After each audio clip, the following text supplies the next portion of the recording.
of the lower land, as you see it, right against the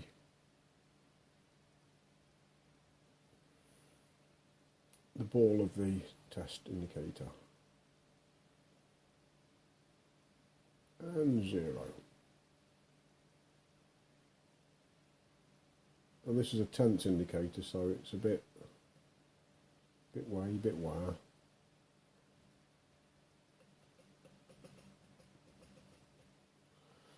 Well, that's 2/10.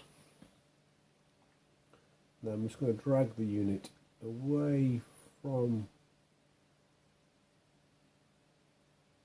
the DTI. Right, down to 5 thou. And try it again.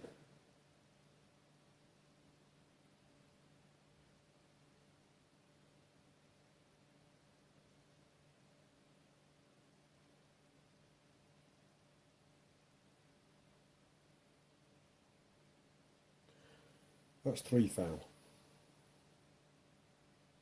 So at 90, bring it into the inside, and that is 4.5 thou low.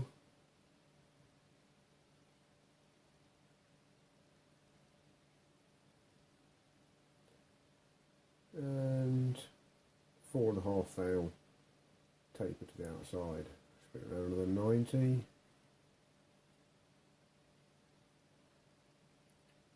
And that is 2 thou high.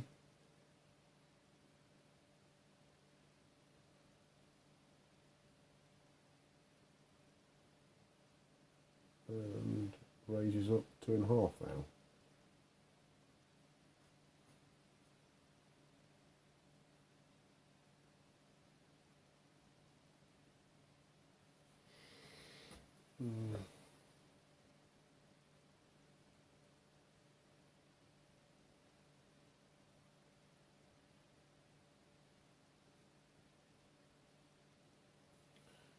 That's just not giving me a decent reading at all. It really isn't. So I might stone the surface, see if there's any high spots on it, and start again. Back to the rotary table. So what I've done here is, you can see in there, there we go, now you can see in there, I've cut up a energy drink can and I've slipped it in there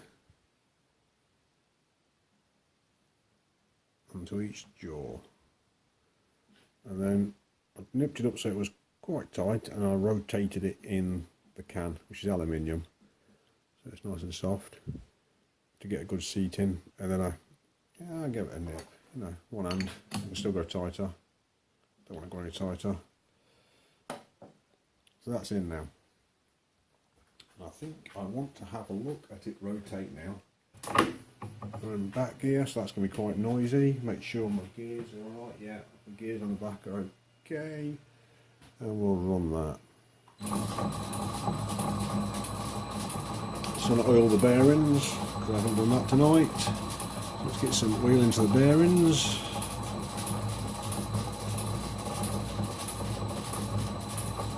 Oil into the gearbox. Going down. Right. Reposition the saddle and bring you into position. What does that look like?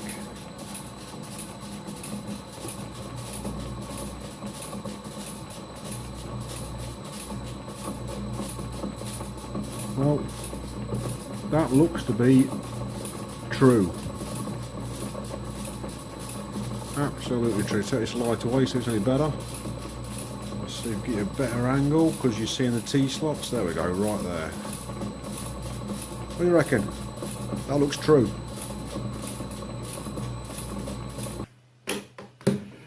I tried to do this between centres, but it was all over the shop. That's when I came up with the idea of putting the shims in and just grabbing it on the gear surface. That's where the gear sits. So I think the gear is running true to the front here. Let's see if it is. I'm going to get the DTI set up. Okay. We are on 0. So I want to be turning the lathe backwards, I think.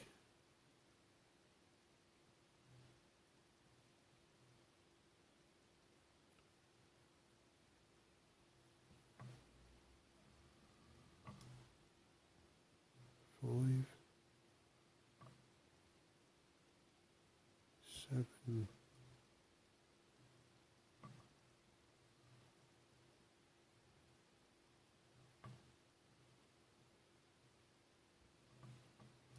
I believe I was on 0 to start with. It was amazing. Come back to 0 again.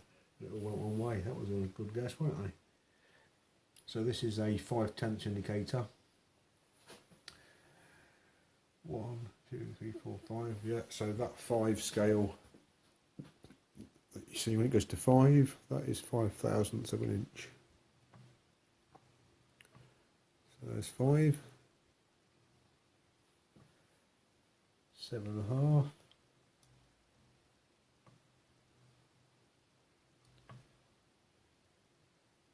And back to 0. And that's at the extremities. We'll take the carriage weight as far as I can. I'm going to loosen off the chuck again, just a little bit. A bit more pressure than that, just to grab it a bit better. Just make sure that I'm really goodly centred there. Goodly is a good word, isn't it? Give it a good nip again.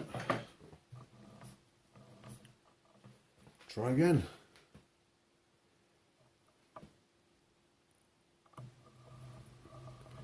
Wasn't it on the 30 mark, was it? Clearly not. It might be on the 130 mark. Nope. Don't know where it was. Try it from there. Get back round to 0. And down. And back up. Back up. There, it's on the 70 mark this time. So back it off a little bit to 0.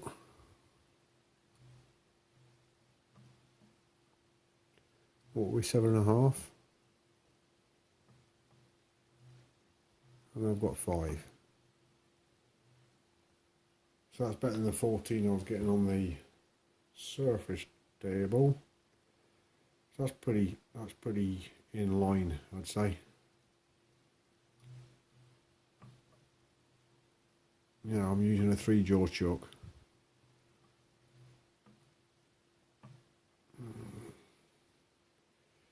And you may set it up on the centre, see what the centre's looking like, see if it's approximately the same.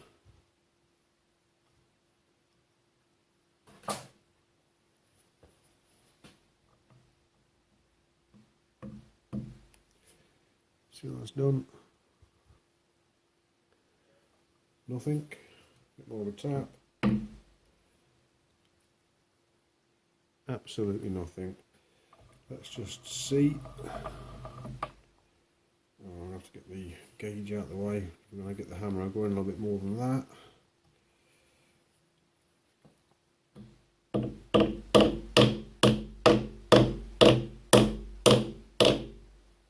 Hopefully it hasn't bounced off at that. That was some serious amount of hittage. Didn't really want to hit it that much, but I did. Approximately where I want it there. Right. Can't see the gauge anymore. Sort of. Too far. That's at 0.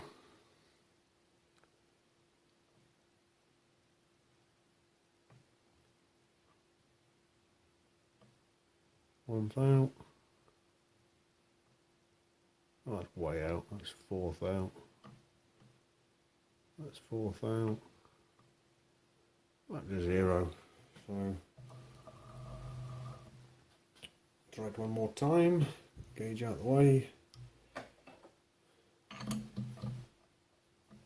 Slacken it off.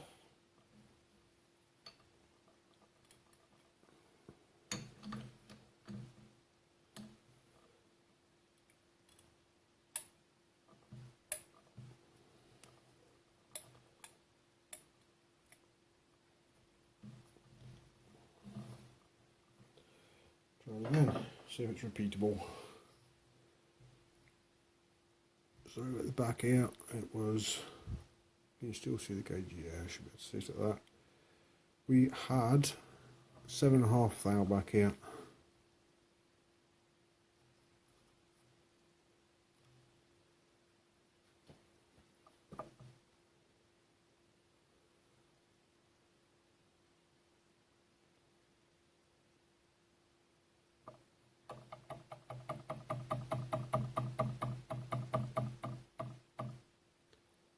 Yep, it's about 0.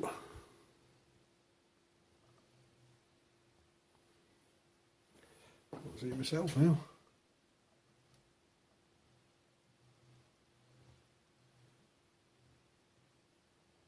Four, 5, 6, 7, 8, 8 and a bit.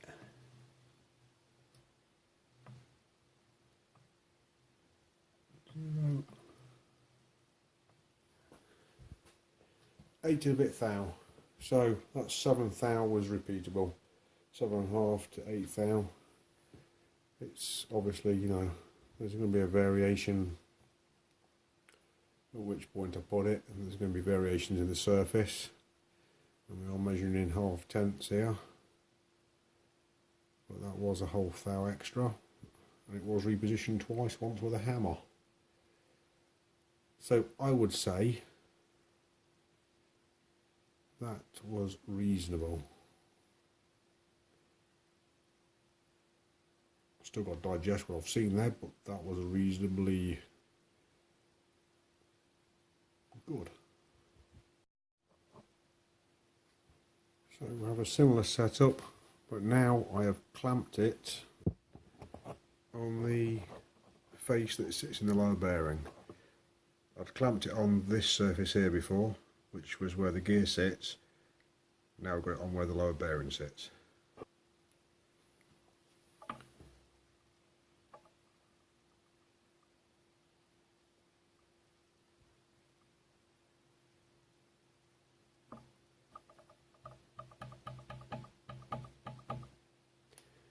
Quickly go around it, find the low spot.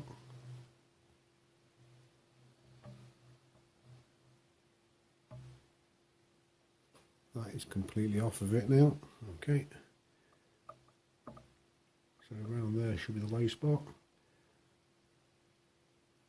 Bear in mind I was measuring 14 thou on this before.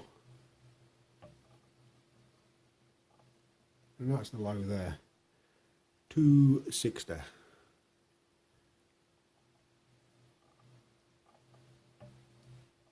Good grief.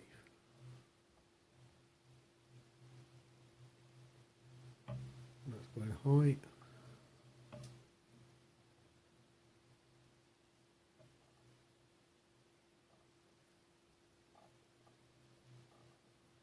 Yeah. So it's going up. 5 thou, 10 thou, 15 thou.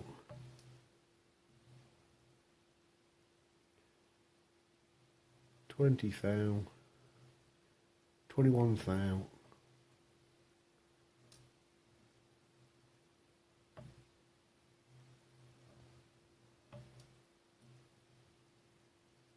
There's a major problem. There's 21 thou there. Major. That is a major problem. Right. So I can get on the back surface. Just come in a bit.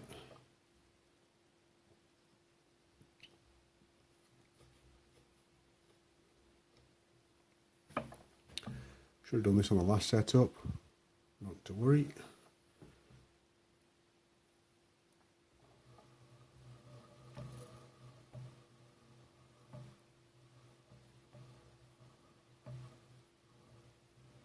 And there's the 15th thou that I was seeing before. Oh, 17. So that's what I was measuring. So basically, there is this back surface, which I'm measuring now, is not parallel to this front surface.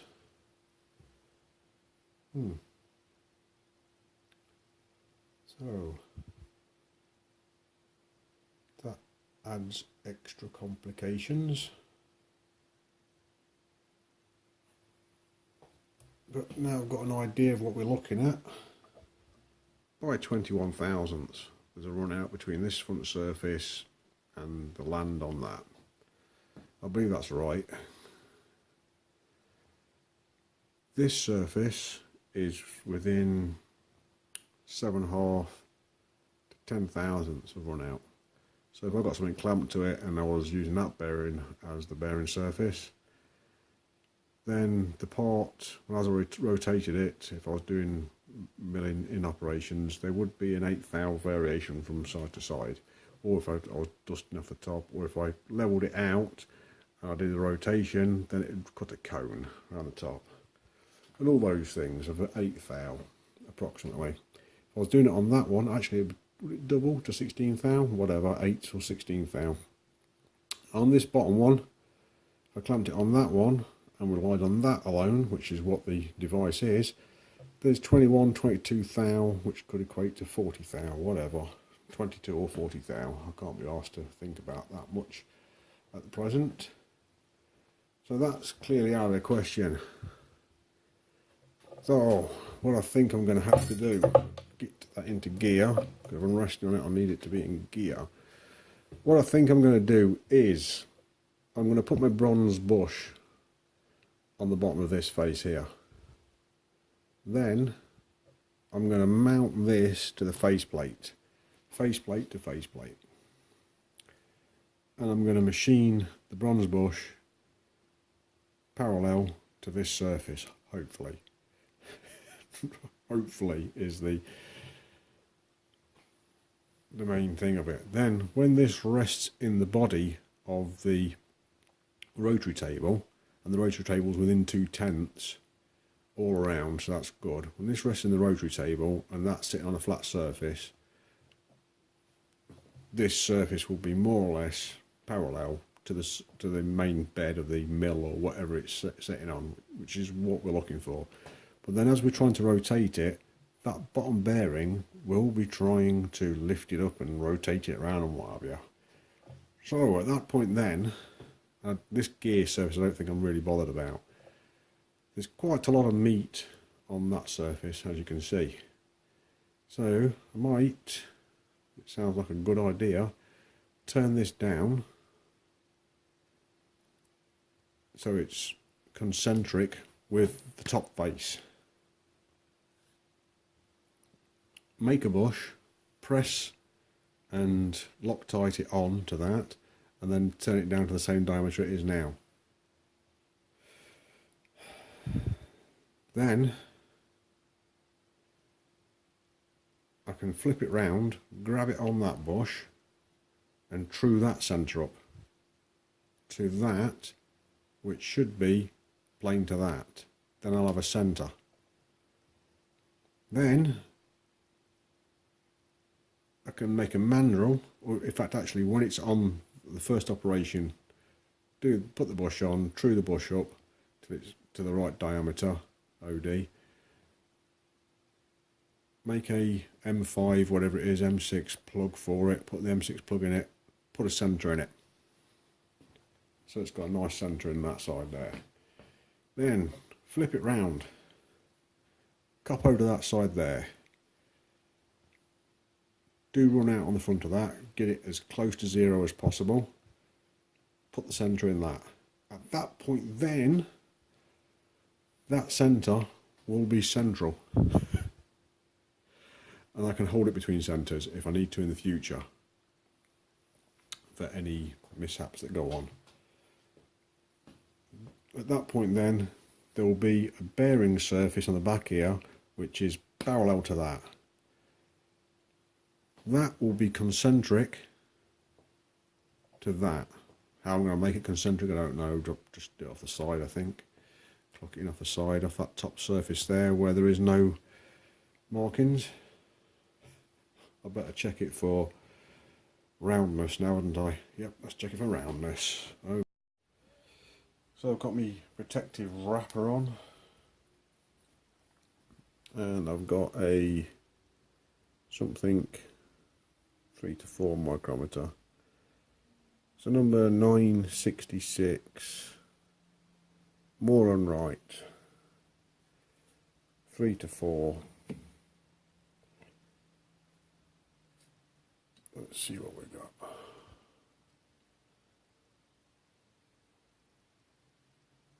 Measure off the numbers at the top here.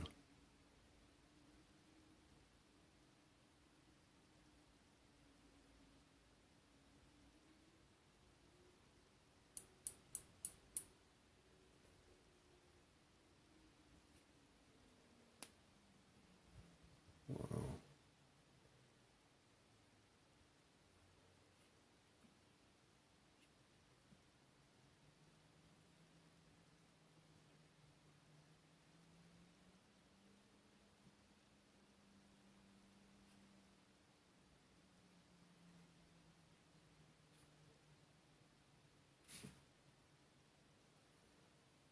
We have got 3, 1, 2, 5, 3 150.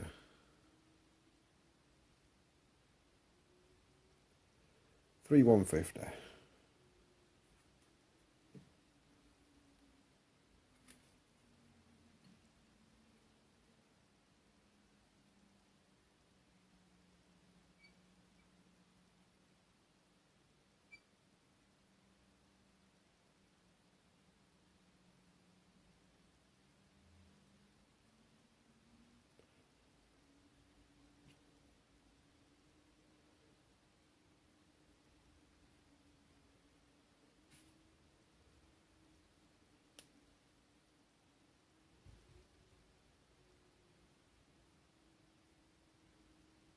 3 150. So it is round. Okay, that's good. Now this is my faceplate. It has the retaining screws for the cam lock missing, but I'm going to risk using it like that anyway. Because I haven't got it, I've just tried. And it has a mark on it. You're going to go upside down now. I think the mark is just here. Anyhow, I have the cheap engraving tool. And I'm going to use it to put a 0 next to the mark, which is almost invisible. So here we go. You can see the 0 that I've just engraved in there and the line. That 0 is way easier to find than that little minute scribed in line. Obviously it's not as good as the scribed in line. The scribed in line is perfect. My 0 is a little bit, well, italic, to say the best for it. But that is to help me line it up onto the chuck. Sorry, not onto the chuck, onto the thingy. Now the thing is, with this faceplate, it has the number 8503 on it. Now you're looking at the lathe bed where the tailstock is. This is the tailstock that you're attached to by the mounting bracket on the camera stand, the articulating camera stand, and that correlates to the bed number. Here is the chuck, and we'll try and get around the corner here, we'll turn the shutter, and there's the line on the spindle, which I suppose I'm going to be lining up to, and it looks to be between the two thingies, so hopefully all will be tickety-boo.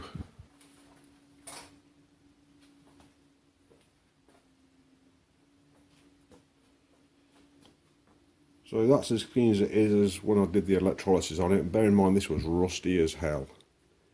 Okay, this was reddy brown all over, and I can see a T-nut in there. That came out, and look at the state of it inside there, but there we go. So I've got to find the zero. Should be a lot easier now. Found it straight away, there it is. And we'll line that up and see if that is feasibly what it should be like. Careful, and this only just fits. That didn't sound good. If it don't sound good, it ain't good. So I'm going to take that out, all of those out. I'm going to give it a good wiping out because that sounded crunchy. I don't want to put anything that's crunchy onto my spindle nose. I don't care what people have done in the past, I'm not doing it.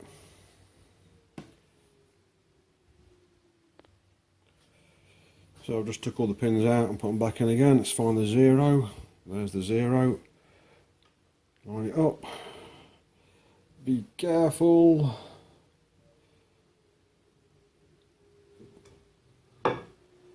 That's sounding more positive. But that's not handy. Right, that one doesn't go in very well. That one doesn't go in at all. Pressure on it. And that one's okay. So, both of the ones to the left and the right of the zero need winding out one whole thread, and the other one is perfect. It was still slightly locked in like that.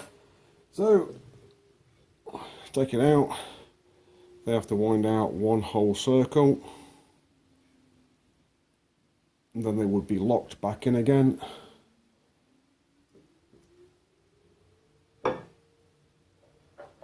And let's see how we get on now. Yep, it's in. That's in properly. Seriously need to extend this. It doesn't quite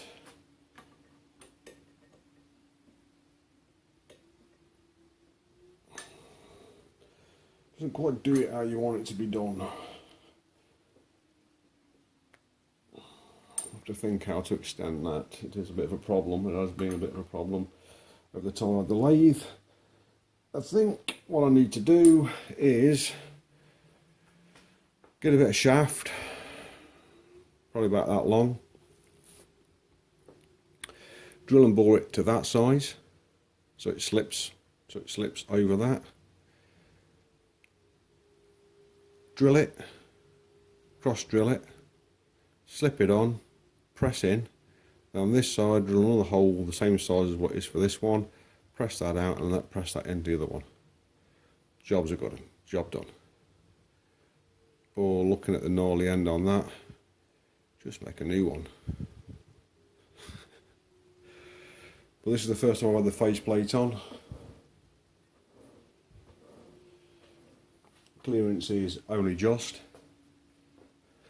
There is enough room for a collet to go in there, and I believe that collet holds a centre, so you can put a centre on that, but we're not interested in a centre at the moment. What we're interested in is how flat this surface is. So I've got the zero line marked up, got the DTI gauge on, and so that's approximately a zero. I'm going to put the focus in there, so hopefully it'll focus. No, there we go, you've got a focus there now. You've got a bit of weirdness going on because you're not quite in line with it, but you get the general gist.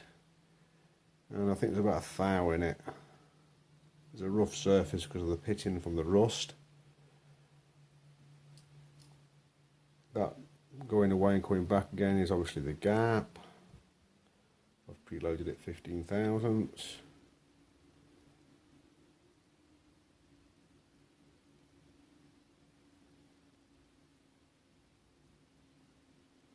This would be easy if I took it into neutral.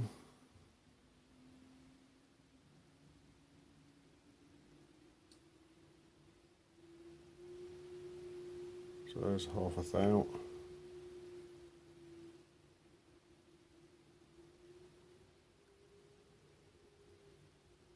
Back to 0.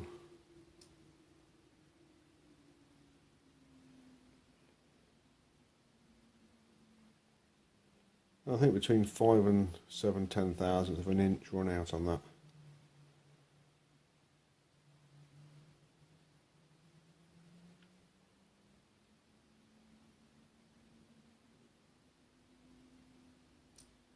Two hundredths of a millimetre, I think. 2 to 300ths of a millimetre.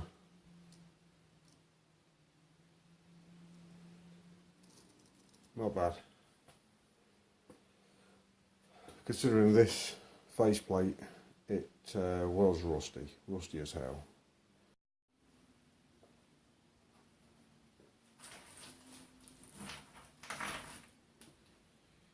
Now, when I was making the T-bolts for the saddle, those things down there, they go underneath those nuts. I was making those for the saddle, and by the way, these do fit into these slots. I can use those. A bit short, but when I was making them, I had that much square material left off after making the last bolt, which wasn't enough to make another bolt, as you can see, but it was squared up. So I drilled it and tapped it 5/16 UNF. Now I can't remember why I needed 5/16 UNF, but I had to get a 5/16 UNF tap for something, but that is not BSF. And I've got 5/16 BSF bolts, and they clearly do not fit in that. I'm a bit disappointed because they do fit in there. Obviously I've got to chop them into 4, and I'll have 4 brand new T-nuts that go in there. An M8 bolt don't fit in there. BSF 5/16 don't fit in there, so I'm going to have to order 4